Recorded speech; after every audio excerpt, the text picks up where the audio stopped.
नमस्कार विद्यार्थी मित्रांनो, या अगोदरच्या व्हिडिओमध्ये आपण डिस्कस केलेले होते जे द इंचकेप रॉकचे जे पोएट आहेत रॉबर्ट साऊदी यांच्याविषयी संपूर्ण माहिती आपण घेतलेली होती.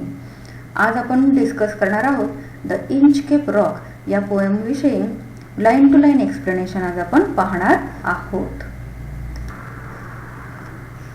विद्यार्थी मित्रांनो, आपण पाहिलं होतं की ते इंचकेप रॉक हे एक प्रकारची बॅलड आहे असं मी तुम्हाला अगोदर शिकवलेलं होतं. तर बॅलड म्हणजे एक प्रकारची स्टोरी आहे जी पोएममध्ये नरेट केलेली आहे. तर ही पोएम नसून एक स्टोरीच आपण शिकणार आहोत हे मात्र लक्षात ठेवा, म्हणजे तुम्हाला पोएममधून छानशी स्टोरी लक्षात राहील. चला तर मग पाहूयात. आपण फर्स्ट स्टांजा पाहतोय the Inchcape rock. No stir in the air, no stir in the sea, the ship was as still as she could be. Her sails from heaven received no motion. Her keel was steady in the ocean. विद्यार्थ्यांनो, असं समजा की तुम्ही एखाद्या C साईडमध्ये किंवा समुद्राकडे गेलेला आहात आणि पूर्ण समुद्र जर तुमच्या डोळ्यासमोर आला तर ही पोएम तुम्हाला अतिशय छान प्रकारे किंवा स्टोरी अतिशय छानपणे तुमच्या लक्षात येईल. पहा, no stir in the air. स्टर याचा अर्थ कोणतीही मुवमेंट नव्हती. स्टर म्हणजे मुवमेंट किंवा हालचाल होणे. तर त्या समुद्राच्या बाजूला कसल्या प्रकारची हवा येत नव्हती, काहीही हालचाल समुद्रामध्ये होताना तुम्हाला दिसत नाही. अशा प्रकारचा शांत अशा प्रकारचा समुद्र आहे. The ship was as still as she could be. G ship आहेत समुद्रामधल्या त्या देखील कशा आहेत तर ॲज स्टिल ॲज अतिशय शांतपणे उभ्या आहेत. कुठल्याही हवेबरोबर किंवा लाटेबरोबर त्यांचा प्रवास सुरू नाही. अतिशय संथ गतीने त्या समुद्रामध्ये स्टेबल झालेल्या दिसत आहेत. Her sails from heaven received no motion. Her keel was steady in the ocean. की सेल याचा अर्थ ये जा करणे. आता इथं जे होतं आपण समुद्रामधून ये जा करणे. जी शिप आहे ती समुद्रामधून ये जा करत असतात तर ते देखील आपल्याला काय दिसतंय रिसिव्ड नो मोशन. कसल्याही प्रकारचे मोशन किंवा हालचाली आपल्याला दिसत नाही. हर keel was steady in the ocean. कील याचा अर्थ की जी आपली शिप आहे त्या शिपचा जो तळाचा भाग आहे धातूपासून बनलेला त्याला कील असं बोलतात. आणि ती जी आहे कील म्हणजे जी बॉटम साईड आहे शिपची ती देखील कशी दिसते तुम्हाला समुद्रामध्ये ओशनमध्ये अतिशय स्टेडी असलेली दिसते. एकदम शांत समुद्र आहे. अतिशय निरभ्र अशा प्रकारचा आकाश आहे. एकदम संथ गतीने अशा प्रकारचे सगळं हालचाली समुद्राच्या बाजूला चाललेल्या तुम्हाला दिसत आहेत. Without either sign or sound of their shock, the waves flowed over the Inchcape rock. So little they rose, so little they fell. They did not move the Inchcape bell. पहा, without either sign or sound of their shock. Shock याचा अर्थ इथं म्हणूयात की समुद्राचा जो प्रवाह आहे त्याला करंट असं म्हणूयात. तर तो समुद्राचा प्रवाह कसा दिसतो तुम्हाला कसल्याही प्रकारे त्याची हालचाल दिसत नाही किंवा साऊंड देखील तुम्हाला दिसत नाही. लाटांचा जो आवाज आहे समुद्राचा तो अजिबात सुद्धा जाणवत नाही. The waves flowed over the Inchcape rock. त्याच्या वेव्ज आहेत समुद्राच्या लाटा त्या फक्त संथ गतीने वाहताना दिसतात. Flowed over the Inchcape rock. पहा की जो इंचकेप रॉक आहे त्या इंचकेप रॉक पर्यंतच त्या समुद्राच्या लाटा तुम्हाला दिसत आहेत. सो लिटल दे रोज, सो लिटल दे फेल. त्या काही फारशा उंचावलेल्या किंवा खवळलेल्या लाटा अजिबात नाहीत. अतिशय शांत गतीने त्या वरती येत आहेत आणि खाली जात आहेत. अशा प्रकारे लाटांचा प्रवाह किंवा तरंग तुम्हाला दिसेल. They did not move the Inchcape bell. आणि ते इतक्या उंच नक्कीच नाही आहेत की जी इंचकेप बेल आहे ते हलवू शकेल. इतक्या उंचपर्यंत लाटा नाही आहेत म्हणजे समुद्र खवळलेला नाही आहे. तर अतिशय शांत अशा प्रकारचा समुद्र तुम्हाला दिसेल. The abbot of Aberbrothock had placed that bell on the Inchcape rock. On a bower in the storm it floated and swung, and over the waves its warning rung. पहा, ॲबट म्हणजे काय? Head of Abby of मॉक्स. थोडक्यात जे की मठाधिपती म्हणूयात मराठीमध्ये त्याला आपण. ॲबी म्हणजे एक प्रकारचं जे चर्च आहे त्याचं जे हेड असेल त्याला ॲबट असं बोललं जायचं. तर ॲबरब्रॉथमध्ये जे ॲबट होता त्यांनी काय केलेलं होतं had placed that bell on the Inchcape rock. तर हा जो इंचकेप रॉक आहे त्याच्यावरती त्यांनी काय केलेलं होतं तर अशा प्रकारची एक बेल किंवा इंचकेप रॉक वरती असले तर ती बेल जी आहे ती त्यांनी तिथं स्थापन केलेली होती किंवा लावलेली होती. On a buoy In the storm, it floated and swung. Buoy means a floating object anchored in the sea to mark dangerous places. की एक प्रकारची तरंगती खूण आहे आणि त्या तरंगती खूण जी आहे त्याच्यावरती त्यांनी काय केलेलं होतं तर अशा प्रकारची बेल लावलेली होती. And over the waves it's warning drum. काय व्हायचं तर एखादं खूप मोठा समुद्र खवळलेला असेल, आक्रमक झालेला असेल तर तो समुद्राच्या लाटा त्या इंचकेप बेलपर्यंत जाऊन पोचायच्या आणि पोचल्याच्या नंतर मग ती घंटा त्या समुद्राच्या लाटांबरोबर वाजायची आणि मग येणाऱ्या जहाजांना किंवा जे जहाजातून प्रवास करणारे जे खलाशी आहेत त्यांना वॉर्निंग मिळायची की पुढे काहीतरी धोक्याची सूचना आहे. ही सूचना त्यांना अगोदरच मिळायची. हे सगळ्या गोष्टी ॲबर्टने केलेल्या होत्या. When the rock was hid by the surge swell, the mariners heard the warning bell, and then they knew the perilous rock and blessed the abbot of Aberbrothock. When the rock was hid by the surge swell चं meaning sudden and great rise in the level of the sea. अचानकपणे जर का समुद्र पातळीमध्ये चढ उतार किंवा चढ जाणवत असेल की त्याच्यात लेवल वाढली असेल, पाण्याची पातळी वाढली असेल तर मग काय व्हायचं तर जो की पाण्याखाली असलेला मोठा रॉक असेल त्या रॉकची किंवा त्या असलेल्या धोक्याची पूर्वसूचना त्या बेलमुळे मिळत असायची. The mariners heard the warning bell. मग पाण्याची पातळी वाढल्यानंतर आपोआपच इंचकेप बेल जी आहे किंवा इंचकेप रॉक जे आहे ते वाजली जायची, वॉर्निंग बेल वाजायची. And then they knew the perilous rock. आणि त्याच वेळेला हे जे मॅरिनर्स आहेत, मॅरिनर्स याचा अर्थ सेलर म्हणजेच नाविक म्हणू, खलाशी म्हणू किंवा नावाडे, यांना ही वॉर्निंग बेल कळायची आणि मग मात्र त्यांना पूर्वसूचना मिळायची. म्हणजे पेरिलस रॉक याचा अर्थ पेरिलस म्हणजे डेंजरस, की कुठेतरी पाण्याच्या जवळ काय आहे मोठा पेरिलस म्हणजे डेंजरस अशा प्रकारचा रॉक आलेला आहे हे त्यांना पूर्वसूचना अगोदरच मिळायची. आणि म्हणून होणारे किंवा ते पुढचे असणारे जे धोके आहेत ते टाळण्यासाठी ते जहाजाची दिशा काय करत असतात तर बदलत असावेत. And bless the abbot of Aberbrothok. आणि सगळ्यात महत्त्वाची गोष्ट काय तर हे सगळे जे मॅरिनर्स आहेत ते काय करायचे तर जो आपला ॲबट आहे त्याला काय करायचे तर ब्लेस्ड म्हणजे ब्लेसिंग द्यायचे किंवा त्याच्यासाठी वेल विश करायचे की त्याने आमचा जीव वाचवलेला आहे. प्रत्येकजण ब्लेसिंग करून मगच जात असायचं. अशा प्रकारे ही जे इंचकेप रॉक होती किंवा इंचकेप बेल होती ती अतिशय फायदेशीर ठरलेली होती. The sun in heaven was shining gay. All things were joyful on that day. The sea birds screamed at the wheeled round and there was joyance in their sound. The sun in heaven was shining gay.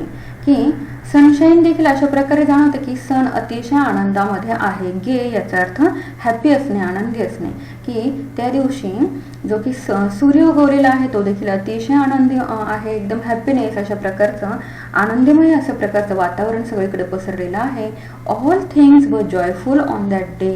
की सगळ्याच गोष्टी अशा प्रकारे joyful म्हणजे आनंदी होताना आपल्याला सगळ्या दिवसभरात दिसतील तिथे. The sea bird screamed at the wheeled round.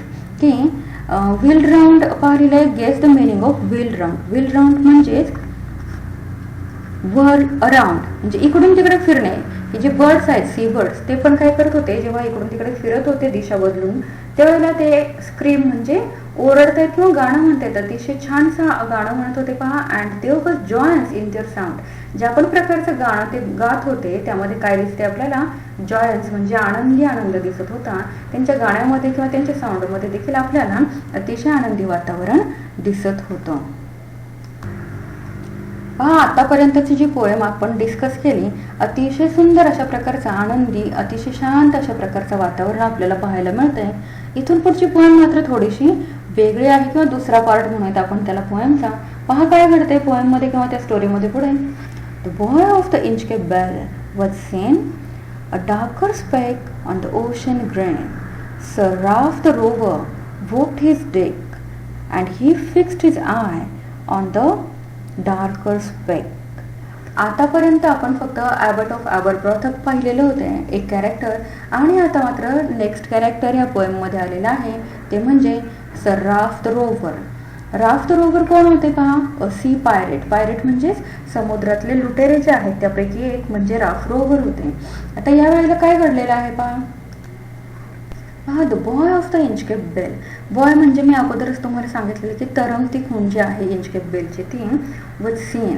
तर darker speck on the ocean green. Speck याचे मिनिंग पहा अ टायनी डॉट, की जो की ओशन आहे, समुद्र आहे, त्याच्यावरती एक छोटासा डार्कर अशा प्रकारचा डॉट, टायनी डॉट तुम्हाला दिसतोय किंवा तो जे की राफ्ट द रोवर आहे त्यांना ते पाहायला मिळते.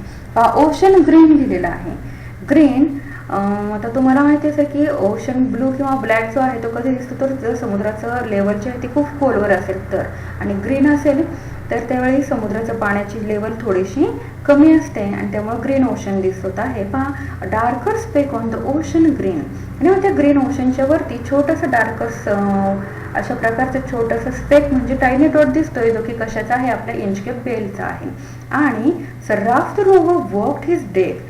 डेक म्हणजे समुद्राचं ते जे शिप आहे त्या शिपचा जो वरचा भाग आहे तिथे आपले ते जे सर राफ्ट रोवर आहे किंवा ते पोहोचलेले आहेत तिथं, आणि तिथे वरती जाऊन ते पाहत आहेत ते जे स्पेक आहे किंवा जो आपल्या इंचकेप बेलचा जे छोटासा डॉट दिसतोय त्याच्यावरती त्यांचं लक्ष केंद्रित झालेलं आहे पहा. And he fixed his eye on the darker speck. त्यांनी मात्र त्यांचं लक्ष त्याच्यावरती केंद्रित केले आणि ते फक्त एकसारखे त्या स्पेककडे पाहत उभे आहेत. He felt the cheering power of spring. It made him whistle, it made him sing. His heart was mirthful to excess, but the rover's mirth was wickedness. He felt the cheering power of spring. Spring म्हणजे जो की नवीन पावसाळा किंवा वसंत ऋतू चालू झालेला असतो त्यावेळेस नवीन उमेद किंवा नवीन उत्साह ज्या प्रकारे असतो त्याच प्रकारचा उत्साह किंवा आनंद आपल्याला ह्या रोव्हरमध्ये दिसतोय. पहा he felt the cheering power of spring. It made him whistle. Whistle म्हणजे तो आता शिट्ट्या वगैरे वाजवतो. It made him sing. तो आनंदाच्या भरामध्ये खूप छान प्रकारची गाणी देखील म्हणतोय. His heart was mirthful to excess. Mirthful म्हणजे अतिशय प्रसन्न वातावरण दिसतंय कारण तो अतिशय खुश झालेला आपल्याला पाहायला मिळतोय. पहा मर्थफुल टू एक्सेस. एक्सेस म्हणजे काय तर म्हणूयात की त्याचा आनंद ओसांडून वाहतोय. तो इतका आनंदी दिसतोय की तो आता शिट्ट्या वाजवतोय, गाणे म्हणतोय आणि त्याचा आनंद व्यक्त करताना दिसतोय. But the rover's mirth was wickedness.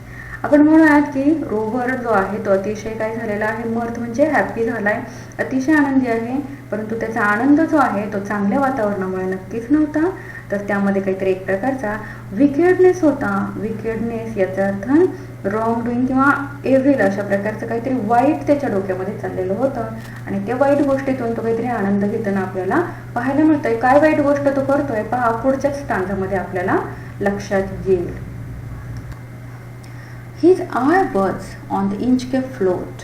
Quoth he, "My men, put out the boat, and row me to the Inchcape rock, and I will plague the abbot of Aberbrother." पहा हा जो रोवर आहे तर his eyes was on the Inchcape float. त्याचे डोळे कुठे आहेत तर त्या इंचकेप बेलकडे गेलेले आहेत. कोथ ही, माय मेन पुट आउट द बोट. त्याच्याबरोबर जे कोणी त्याचे बरोबर असलेले जे खलाशी होते त्यांना तो सांगतोय की काय करा, बोट इकडे वळवा and row me to the Inchcape rock. Row म्हणजे मूव्ह करणे. बोट कुठल्या बाजूला वळवायला सांगितली तर इंचकेप रॉकच्या दिशेने बोट वळवा असं त्याने सांगितलं बाकी सगळ्यांना. का बरं पहा, and I will plague the abbot of Aberbrothok. प्लेगचं मिनिंग इथे दिलेलं आहे पहा, कॉज पेन ऑर ट्रबल म्हणजे थोडक्यात की त्रास देणे, विनाकारण त्रास देणे. इथे I will plague the abbot of Aberbrothok की मला काय करायचंय तर मला आता जो ॲबट आहे त्या ॲबटला त्रास द्यायचा आहे आणि तुम्ही आता ही जी बोट आहे आपली किंवा शिप आहे ते काय करा तर इंचकेप रॉकच्या दिशेने वळवा असं तो बाकीच्या खलाशांना किंवा आपल्या बरोबरच्या सवंगड्यांना सांगतोय. The boat is lowered, the boatman row, and to the Inchcape rock they go. Sir Ralph bent over from the boat and he cut the bell from the Inchcape float. The boat is lowered, the boatman row. आता मात्र बोटमनने काय केलंय तर ती जी बोट आहे ती Inchcape रॉकच्या दिशेला वळवलेली आहे. And to the Inchcape rock they go. कुठपर्यंत जाऊन पोहोचले तर इंचकेप रॉकपर्यंत ते आता पोहोचले. Sir Ralph bent over from the boat and he cut the bell from the Inchcape float. आणि ते जे फ्लोटिंग अशा प्रकारचं पाण्यावर तरंगणारं ऑब्जेक्ट होतं, तर ते ऑब्जेक्ट त्याने काय केलं, राफ रोवरने तर कट करून टाकलं आणि इंचकेप बेल जी आहे ती पाण्यामध्ये पडली. पहा इथे चित्रामध्ये डिस्क्राईब केलेलं तुम्हाला दिसते की बोट मात्र त्या इंचकेप रॉकपर्यंत वळवलेली आहे आणि हा जो आहे रोवर त्याने काय केलं तर इंचकेप बेल काय केली, कट केली आणि ती बेल आता पाण्यामध्ये पडलेली आहे. Down sunk the bell with a gurgling sound. The bubbles rose and burst around. Quoth Sir Ralph, the next who comes to the rock won't bless the abbot of Aberbrother. Down sunk the bell with a gurgling sound. रोवरने ती bell cut केल्याबरोबर ती जी bell आहे ती खाली खाली पाण्यात तळापर्यंत जाऊन पोहोचली. With gargling sound. गर्गलिंग याचा अर्थ पाण्याचे जे बुडबुडे आहेत ते बबल्सचा आवाज करत ती बेल खाली जाऊन पोहोचली. The bubbles rose and burst around. त्यातून सगळीकडे बबल्स जे आहेत ते इतरत्र पसरले आणि आपल्याला दिसतंय की सगळीकडे बर्स्ट अराउंड म्हणजे इकडं तिकडं सगळीकडं जिथे ती घंटा पडली आहे, वॉर्निंग बेल पडलेली आहे, तिथे आजूबाजूला आपल्याला बबल्स दिसत आहेत. Quoth Sir Ralph, the next who comes to the rock won't bless the abbot of Aberbrother. आणि मग मात्र आपले जो राफ किंवा रोवर होता त्याला फक्त काय करायचं होतं तर ॲबटला त्रास द्यायचा होता. आणि म्हणून तो म्हणतो आता जे कोणी दुसरे कोणीतरी जे की खलाशी आहेत किंवा अशा प्रकारे प्रवास करणारे लोक आहेत, जेव्हा त्या समुद्राकडे येतील आणि समुद्रात आल्याच्या नंतर ती जी बेल आहे इंचकेप बेल ती वाजणार नाही. आणि ती नाही वाजल्यामुळं काय होणार तर जे कोणी येतील ते काय करणार नाहीत तर आपला जो ॲबट आहे त्याला ब्लेसिंग्स देणार नाहीत आणि म्हणून कोणीही त्याचं कौतुक करणार नाही.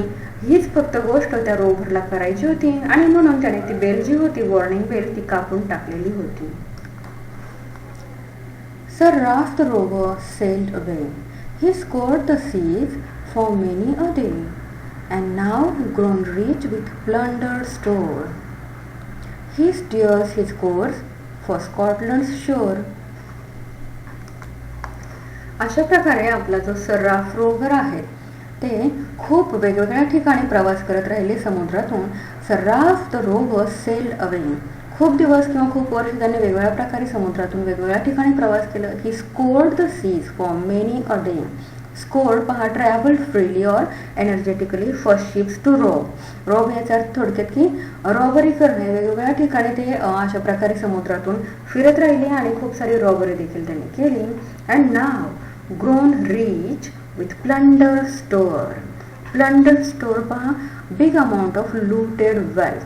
की आता मात्र ते काय झाले अतिशय रिच बनले की त्यांच्याकडे काय झाले जे की चोरून आणलेल्या वेगवेगळ्या प्रकारच्या गोष्टी होत्या तर त्याचे काय झाले तर खूप सारी वेल्थ त्यांच्याकडे जमा झाली, खूप सारी संपत्ती त्यांच्याकडे पडून राहिलेली आहे. ही स्टिअर्स हिज कोर्स फॉर स्कॉटलंड्स शोअर. स्टिअर्स पहा directs the course of the ship.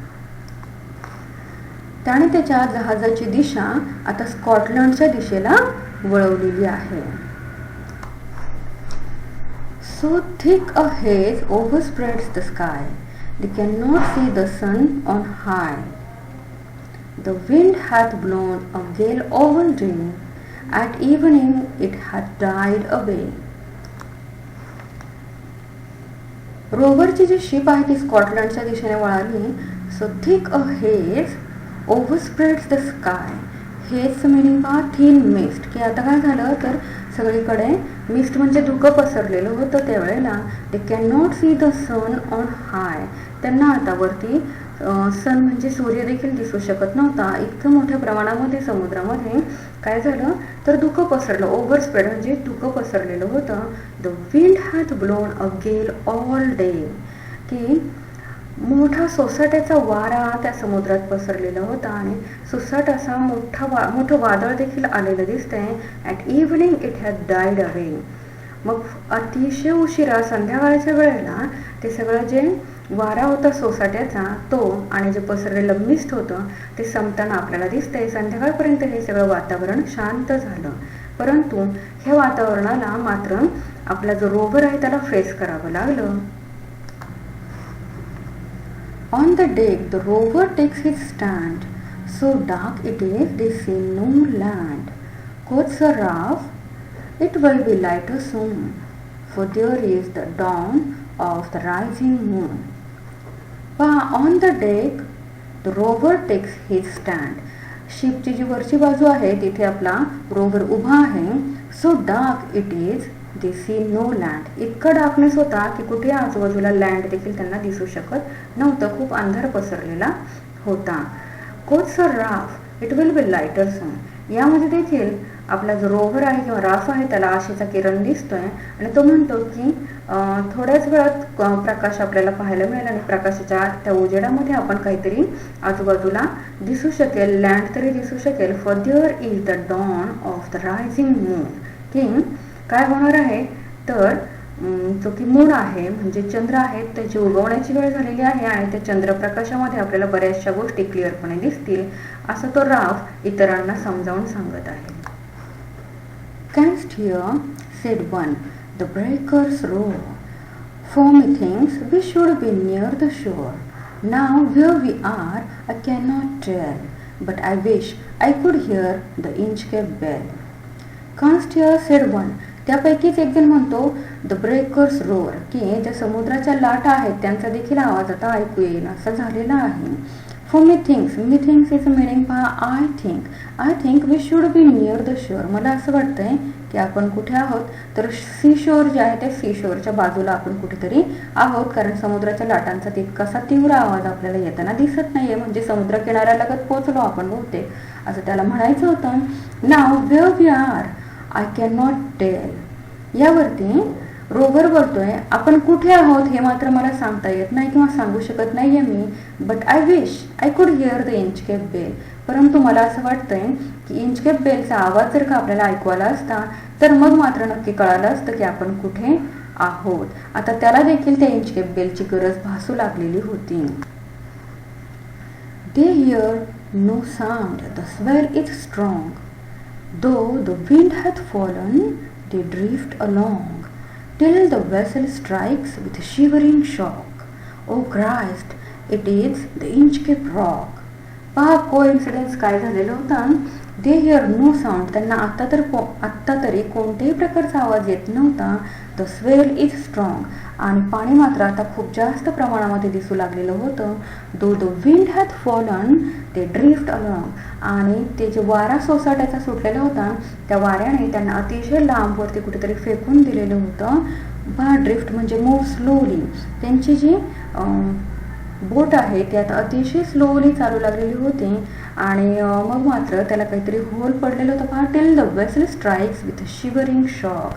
काय झालंय तर त्यांची जी बोट आहे ती कुठेतरी एका कशाला तरी धडकली होती वेसलला, आणि ते जे वेसल होतं ते म्हणजे काय तर इंचकेप रॉक किंवा इंचकेप बेल होती. पहा O Christ, it is the Inchcape rock. ती जी इंचकेप रॉक किंवा इंचकेप बेल होती किंवा इंचकेप रॉक होता त्या रॉकला जाऊन ह्यांचं शिप आता धडकलेलं होतं. जर का ती इंचकेप रॉक किंवा बेल असते तर त्याने अगोदरच पूर्वसूचना किंवा घंटी वाजवली असते आणि ह्यांचं शिप जे आता धडकलं किंवा आता बुडण्याच्या मार्गावरती होतं ते नक्कीच वाचलं असतं. Sir Ralph the rover tore his hair. He cursed himself in his despair. The waves rush in every side. The ship is sinking beneath the tide. पहा Sir Ralph the rover tore his hair.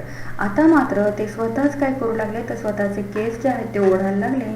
He cursed himself. स्वतःलाच cursed म्हणजे शिव्या शाप देत होते. स्वतःलाच वाईट side बोलायला लागले. इन हिज डिस्पेअर, अतिशय निराश झाले, हताश झाले. The waves rush in every side, प्रत्येक बाजूने मोठ्याच्या मोठ्या समुद्राच्या लाटा येऊन धडकायला लागल्या. The ship is sinking beneath the tide, आणि ते जे शिप आहे ते कुठे जायला लागलं तर आता ते खाली खाली बुडायला लागलेलं होतं. But even in his dying fear, one dreadful sound could the rover hear. A sound as if with the Inchcape bell, the devil below was ringing his knell.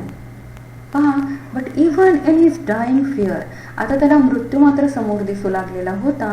One dreadful sound put the rover hear, आणि त्याच वेळेला अतिशय dreadful भयानक अशा प्रकारचा आवाज त्या रोव्हरला ऐकू येत होता.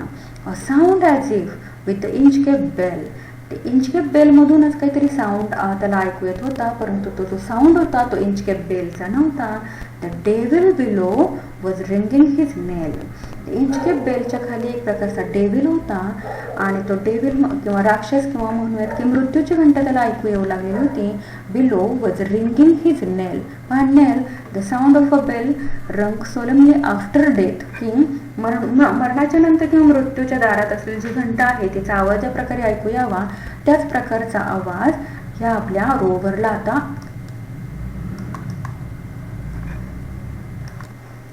ऐकू येऊ लागलेला होता. तर इथे येऊन ही पोएम आपली संपलेली आहे मित्रांनो. आपण या पोएममधून काय शिकलो पहा, evil digs a pit for others but falls into the same. हा जो रोवर आहे त्याने काय केलं तर ॲबर्टसाठी खड्डा खोदण्याचा प्रयत्न केला, परंतु त्या खड्ड्यात तो स्वतः जाऊन पडला.